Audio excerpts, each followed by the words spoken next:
welcome to online class of History and Civics. And in today's class, we will study Chapter 3, the decline of Mughal Empire.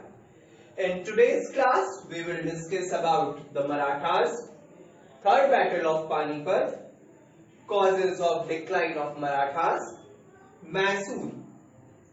Now, let's start with the Marathas.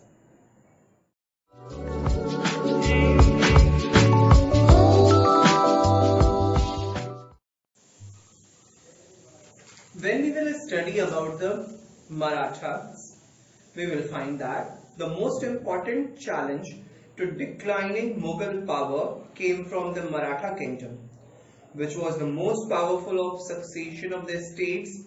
In fact, it alone possessed the strength to fill the political vacuum created by the disintegration of Mughal Empire. The Maratha kingdom produced a number of brilliant commanders and statesmen needed the task. Unity of the Maratha Sardars were having lack of unity. They lacked outlook and program which were necessary for founding all India empire. The Maratha kingdom was, you can say, the most important kingdom of regional power, and during this time, kingdom of Golconda, Bijapur, Ahmednagar, their Maratha was themselves declared as independent states in the leadership of Shivaji, and it became very powerful. Shivaji's successor was very weak. In 18th century, Peshwas became the real head of the Maratha Empire. While at that time, Shahu Ji, the grandson of the Shivaji, was able to regain the Maratha Empire, and with the help of Balaji Vishwanath. Balaji Vishwanath was the, you can say, the Peshwa or the Prime Minister who was appointed by the Shahu Ji. In that time, Balaji had done one deal with Sayyid brothers at the Mughal court, by which all the kingdom of Shivaji had been again given to the Shahu Ji, and in that, you can say, in return, Shahu Ji had to give something. What was that? That he has to maintain 50,000 horses for imperial services. Balaji Vishwanath had assigned some separate areas to Maratha Sardars for the collection of Chauth and Sardesh Mukhi tax, which they had to pay to the Mughal Empire. Now we will study about the Third Battle of Panipat. On your screen you are watching right now the disastrous scene of the Battle of Panipat.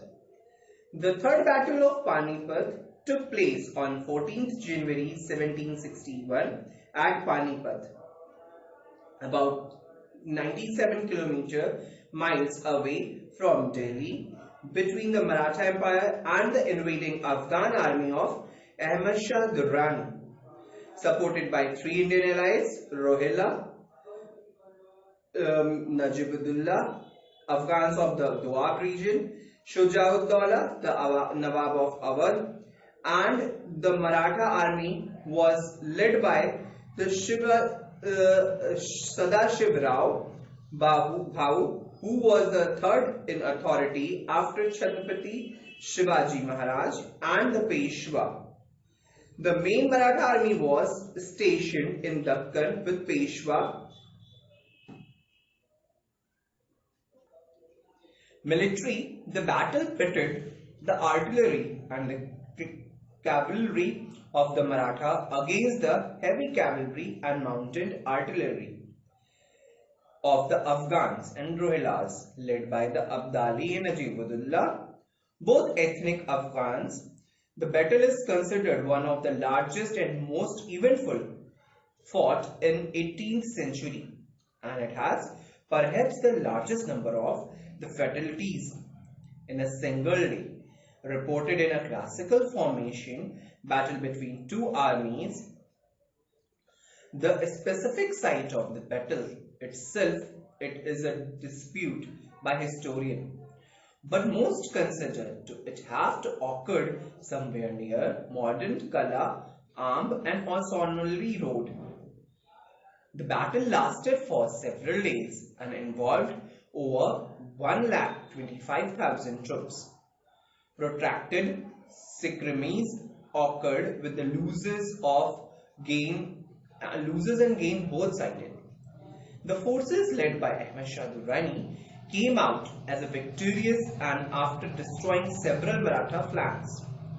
The extent of the losses on both sides is heavily disputed by historians, but it is believed that between 60 to 70,000 were killed in fighting, while the number of injured prisoners taken very considerably.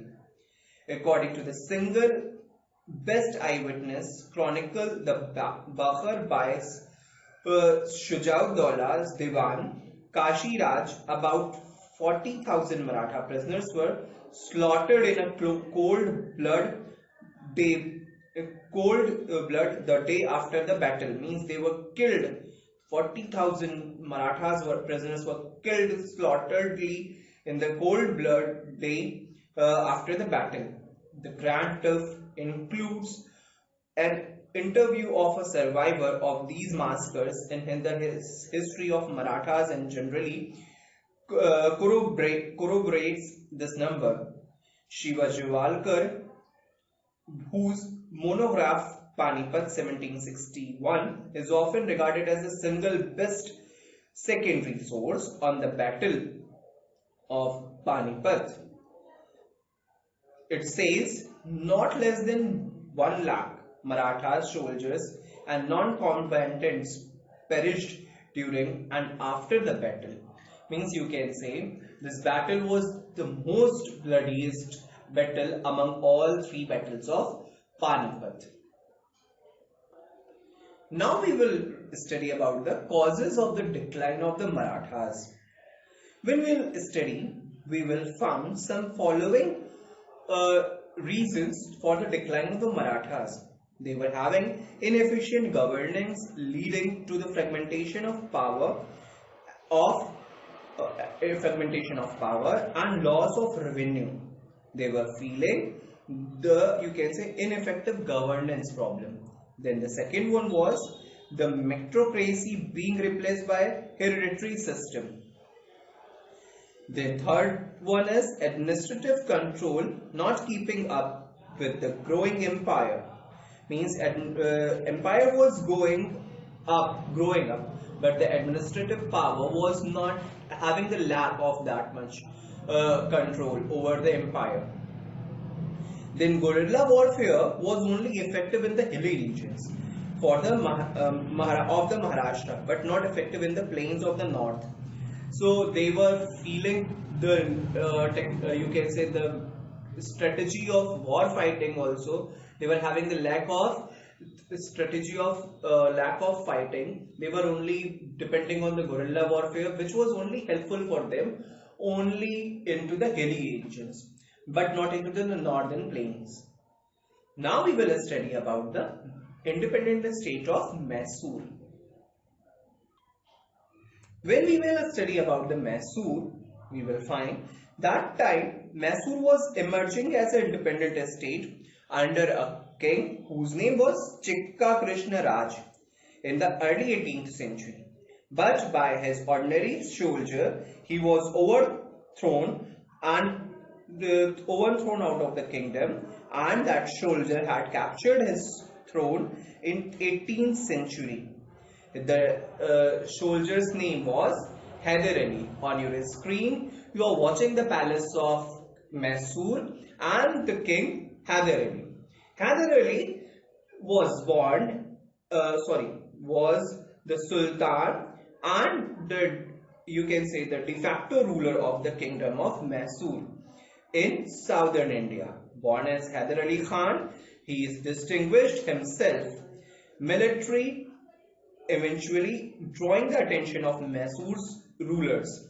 rising to the post of the Dalayavai Krishnaraja II. He became to dominate. He came to dominate the Tirunelveli monarch, the Mysore government. He became the de facto ruler of Mysore as chief minister by 1761. He offered a strong resistance against the military advantages of the British East India Company during the First and Second Anglo-Mysore Wars, and he was the innovator of military use of iron-cased Mysorean rockets. He also significantly developed Mysore's economy. So somewhere he had encouraged the growth for his state, independent state of Mysore. So my dear students, today we have already covered most of the portion of the chapter 3, the Marathas, Third Battle of Panipat, causes of decline of Marathas, and the independent state of Mysore. In our next video class, we will cover left portion of this chapter, and we will start with that. For today, it's enough. Till then, have a nice day and thank you.